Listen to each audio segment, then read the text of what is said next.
Mes amis, bonjour, je vous souhaite la bienvenue pour votre review du film Nanatsu no Taizai Curse by Light.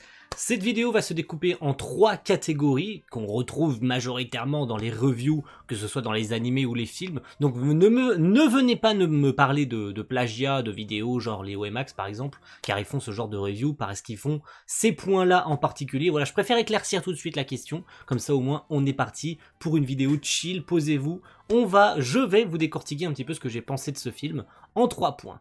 Nous allons donc pouvoir engager avec le premier point de ce film, c'est-à-dire son scénario. Alors pour commencer, sans trop spoiler les éléments centraux de l'histoire, parce que le but c'est quand même de vous donner envie d'aller voir ce film, revenons un petit peu bien évidemment sur ses origines. Ce film, il est sorti là, le 1er octobre 2021 sur Netflix, officiellement. Donc je l'ai vu sur Netflix, bien sûr, en toute légalité. Je n'ai pas envie de vous dire que je l'ai vu en illégal, je l'ai vu évidemment parce que j'ai un compte Netflix, et c'est grâce à Netflix que j'ai pu savoir qu'il sortait maintenant. Donc comme ça, si j'apprends à des gens tout de suite là en regardant la vidéo que le film est sorti, bah ça va vous permettre de peut-être quitter cette vidéo et d'aller le voir, et ensuite de revenir voir cette review. Voilà, je sais pas, peut-être. Alors du coup, il est sorti le 1er octobre. Et ce film, il a uniquement pour but de clôturer et de rajouter des éléments que le manga n'avait pas vraiment eu le temps, soit que Nakaba avait complètement oublié. Donc pour faire simple, on a eu le méchant final, c'est-à-dire la déité suprême, nous avons eu d'autres persos mais qui sont vraiment OSEF, et le principal défaut, et ça va permettre du coup d'engager sur ça, de ce film, parce que oui, tant qu'à faire, on va commencer par un de ses plus gros défauts, parce que c'est ce qui va faire que c'est pas forcément aux yeux de tout le monde un bon film, et je serai complètement d'accord avec ce point-là, c'est que le film dure 80 minutes, 1h20. C'est beaucoup trop court. Alors étant donné que, en plus de ça, le film se passe au niveau de la chronologie, parce que ça permet aussi d'engager sur ça, au niveau de la chronologie, ce film se passe uniquement 6 mois après de la guerre sainte, donc oubliez le dernier épisode de la série télé, on y reviendra sur la réalisation et l'animation. Oubliez les événements du dernier épisode, du 24e de la série. Oubliez ces événements-là, parce que là, on revient en arrière, on revient seulement 6 mois après la fin de la guerre sainte. Donc Méliodas est sur le point d'être couronné roi de Lyonesse, Elisabeth bien évidemment reine, avec le mariage. On a eu en parallèle le mariage de King et Diane qu'on n'avait pas eu dans le manga.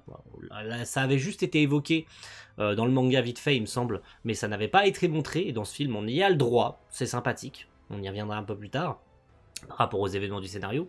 Et on a eu du coup des méchants introduits, et c'est là du coup que le problème survient, c'est que le film n'a pas le temps de les développer, le film n'a pas le temps de raconter quelque chose, le film doit aller droit au but, parce que le film il dure 1h20. Le film il avait pas le temps.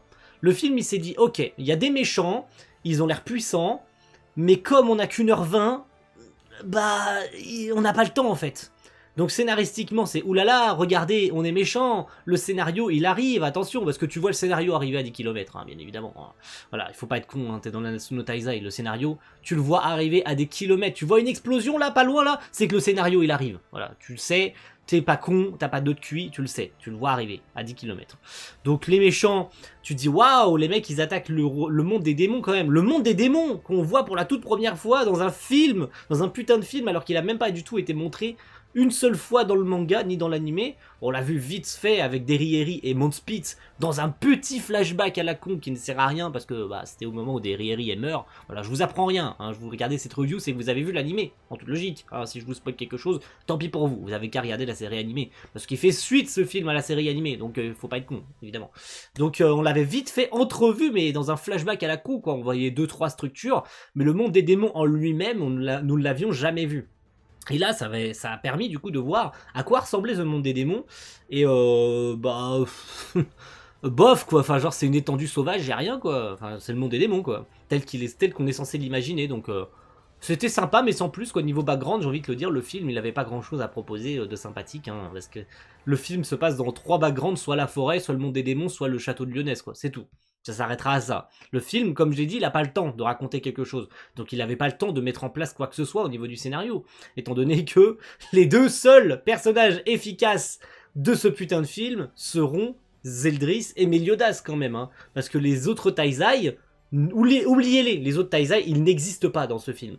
Ils interviennent 30 secondes pendant la bataille, et c'est tout. Ils ne serviront à rien d'autre dans ce film. Ils vont être juste là en tant que PNJ, à faire des petites phrases, à lâcher des petites phrases comme ça en mode « Ouais, regardez, on a battu le roi démon ensemble, donc si on se réunit encore une fois ensemble, on pourra le battre !»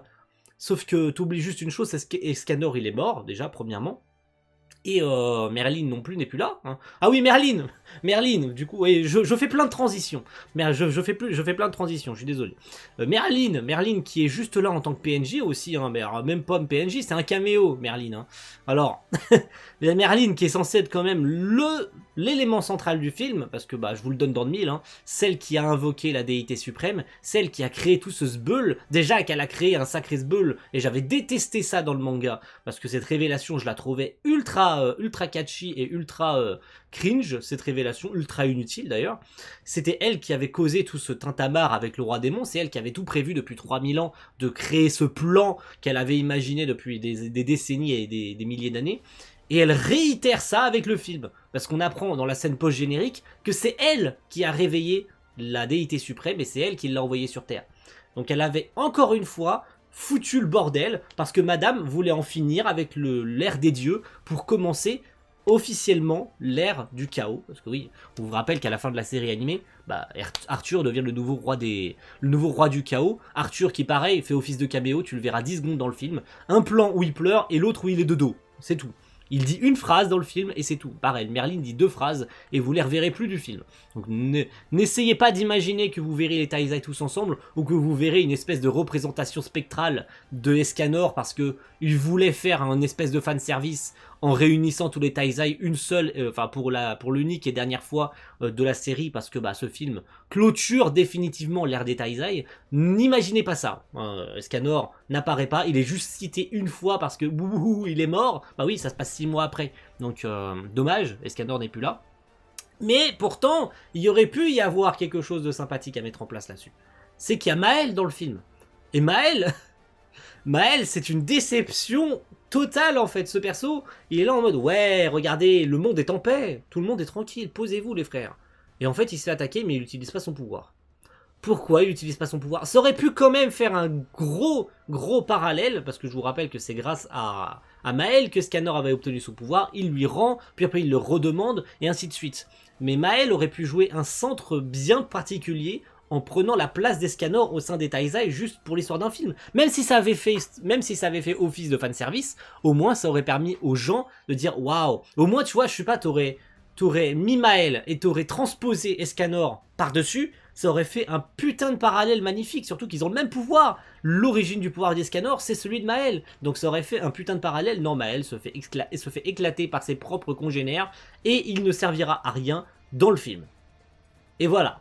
Là, il y a plein de défauts que j'ai cités. J'ai cité énormément de défauts, mais ça va me permettre du coup de passer à la partie animation et réalisation, parce que, bah, mine de rien, il y a des choses à dire en positif, et en énormément de positif d'ailleurs. Parce que oui, c'était la plus grande crainte de ce film, c'est est-ce qu'il sera à la hauteur au niveau de l'animation, parce que, bah, on vous rappelle que le film, et de toute manière, c'est confirmé à 100%, étant donné que l'équipe de ce film, Nanatsu no Taizai, est exactement la même que celle qui travaillait en parallèle sur la série animée, j'en étais sûr et certain, vu la gueule du film, ils ont officiellement, hein, je pense que c'est clair, net et précis vu la qualité de ce film, ils ont sacrifié la série télévisée pour faire le film. Parce que oui, hein, ils travaillaient en même temps sur le film et la série animée, il faut pas être con.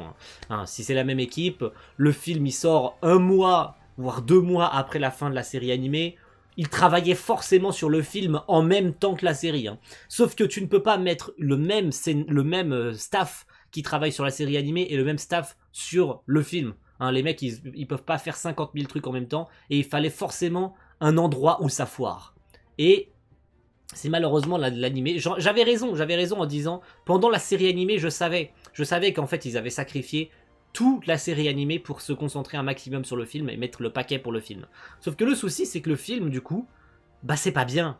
C'est pas bien parce que le film, du coup, il a tellement peu à raconter, il apporte tellement peu de réponses. En fait, tu te retrouves avec plus de questions que de réponses à la fin du film.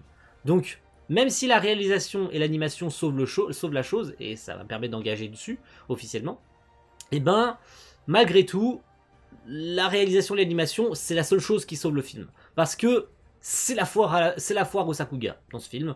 Hein, c'est magnifique. Hein. Franchement, en toute honnêteté, ce que j'ai dit sur Twitter, parce que si vous ne me suivez pas, du coup, ça me permet de dire un petit peu ce que j'ai pensé là-dessus. J'ai fait une mini review sur mon compte Twitter. Je vous mettrai ça en description, si jamais vous voulez aller voir un petit peu mon thread. Et ben, ce film, il éclate à lui tout seul toute l'entièreté de la série animée. Saison 1, saison 2, saison 3, saison 4. Et le premier film. Voilà, je pense que c'est clair, je le pense sincèrement. Hein, je pense sincèrement que ce film a largement dépassé mes attentes au niveau de l'animation. Parce que franchement, j'ai passé un putain de moment devant le film. Ah, c'était...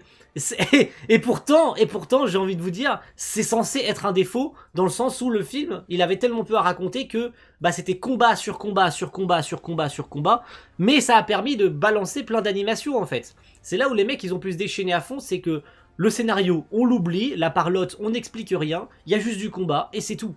Voilà, on y va, on donne tout au niveau de l'animation, et on oublie complètement le scénario, on n'a pas le temps de raconter un scénario. Donc finalement, c'est un mal pour un bien, mais dans un autre sens, bah t'as pas eu les explications que tu voulais, mais t'as eu de l'animation, voilà, c'est un entre-deux que le film a essayé de se donner, c'est on n'explique rien niveau scénaristique, mais on donne tout niveau animation. Ça fait une petite balance qui va faire chavirer les lecteurs, qui va faire chavirer les visionneurs comme moi qui aiment énormément la licence. Je le porte même sur mon corps, hein, voilà, je le porte même sur mon corps, j'adore énormément la série Nanatsu no Taizai, et pourtant je reste sur ma faim en fait. L'animation, elle était extraordinaire, j'ai passé un putain de moment, je vous mettrai quelques animations Sakuga du film, histoire que ça vous mette l'eau un petit peu à la bouche.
Grâce à ça, ça a permis plus ou moins, en fonction de ce que vous me direz dans les commentaires, est-ce que pour vous, d'ailleurs, l'animation et la réalisation a sauvé le film, parce que même au niveau du storyboard, je pense que au niveau de la réalisation, c'était vraiment superbe. Les plans étaient ultra smart, c'était ultra lourd. Au niveau de l'animation, la réalisation surtout, c'est ultra lourd. Non seulement l'animation était lourde, mais s'il n'y avait pas eu une telle réal, je pense que ça aurait gâché tout. Et ça me permet d'engager le dernier point de ce film, qui est aussi une énorme qualité. Pourtant, ça devrait pas en être une particulièrement, mais on est dans Nanatsu no Taizai, les mecs. Donc, il y a forcément une qualité qu'on peut noter. Au moins, même si la réalisation et l'animation ne sauvent pas le truc, la série animée n'a pas été sauvée par sa réalisation et son animation. Mais il y a une seule chose pour laquelle on ne pourra jamais dire quoi que ce soit pour Nanatsu no Taizai, c'est ses musiques. Voilà, je pense qu'on est clair et net et précis pour ce film. Les mecs, les musiques de ce film étaient stratosphériques. Les musiques, les mecs, de ce film étaient complètement dingues. C'était magnifique, les musiques, les mecs. Alors, on a eu 90% des musiques réalisées, écrites par Kota Yamamoto, qui avait déjà bossé sur la série, hein, logique. Et bien sûr, Sawano.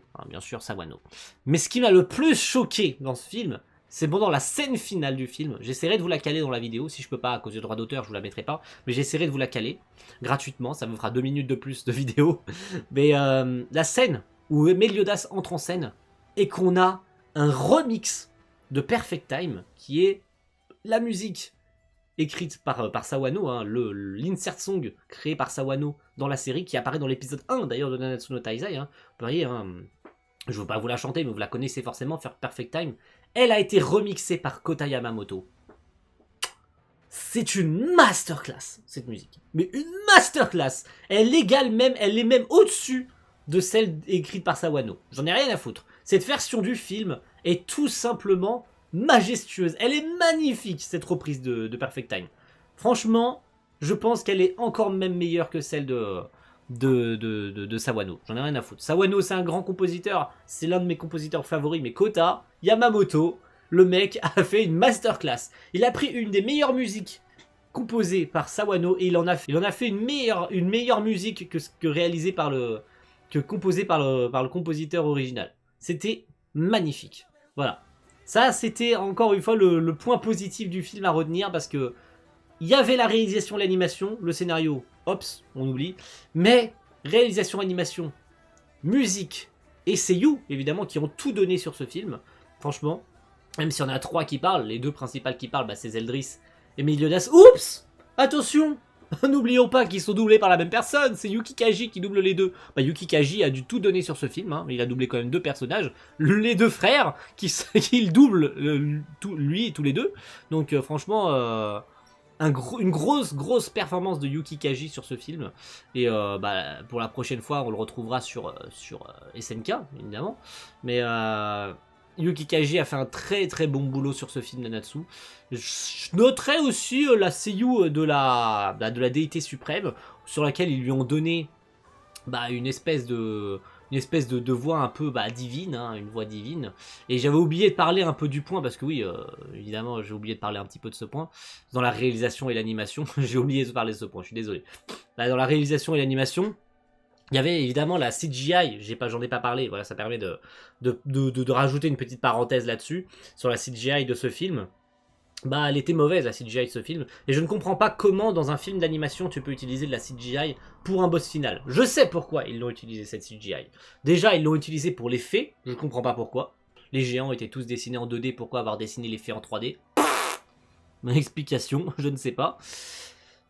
Pourtant, bah, la déité suprême, en CGI, ça pique, hein. Franchement ça a piqué de ouf malade, hein. C'était pas beau, hein, honnêtement. Pourquoi ils l'ont fait en CGI du coup? Eh ben parce qu'elle bouge pas.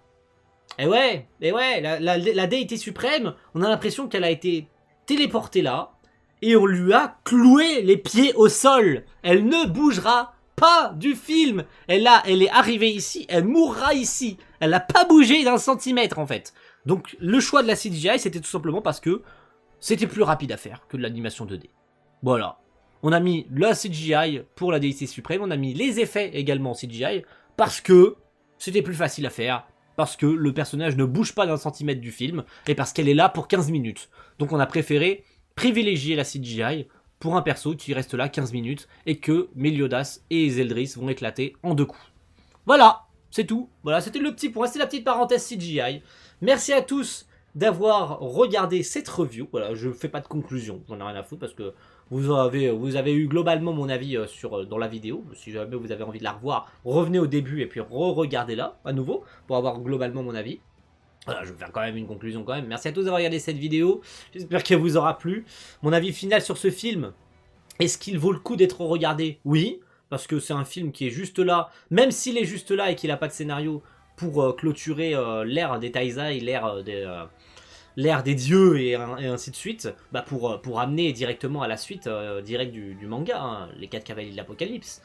Et ben malgré tout j'ai passé un excellent moment. Les musiques m'ont fait chavirer, l'animation m'a fait chavirer. Ça a fait extrêmement plaisir. Franchement ça a fait chaud au cœur d'avoir vu enfin depuis la saison 1 et 2 Meliodas respecté au niveau de l'animation. Il avait un character design magnifique. Et j'ai vraiment aimé ça. Voilà, j'ai vraiment passé un bon moment, même si le film était court, même si c'était beaucoup trop court d'ailleurs. J'ai passé un bon moment. Voilà, je le dis sincèrement, je l'ai passé un bon moment. Et même si je reste sur ma faim, bah, ça permet quand même de finir sur une bonne note. Ça permet de finir sur une bonne note parce que la série animée n'a pas été épargnée, mais le film lui a permis de... Bah, c'est ce que je disais il y a des mois d'ailleurs. Est-ce que le film va permettre de redorer un peu le blason? Alors, la réponse, je vous la donne, c'est oui et non. Voilà, il n'y a pas de réponse, tout simplement. Parce que ça va dépendre de vous, ça va dépendre de chacun. Chacun va me dire si oui ou non il a aimé le film, chacun va me dire si oui ou non il a trouvé que le film redore le blason de Nanatsu no Taizai? Est-ce que c'est une bonne conclusion? Est-ce que ça a servi à quelque chose d'ailleurs de faire ce film? Voilà, dites-moi tout dans les commentaires. Moi en tout cas, j'ai trouvé ce film bon, mais sans plus. Voilà, c'est un OK tiers pour ce film. Merci à tous d'avoir suivi cette vidéo, et on se retrouve très vite pour de prochains contenus. Qui sait? Nanatsu no Taizai ou pas? Merci à tous, et à la prochaine. Ciao, bye.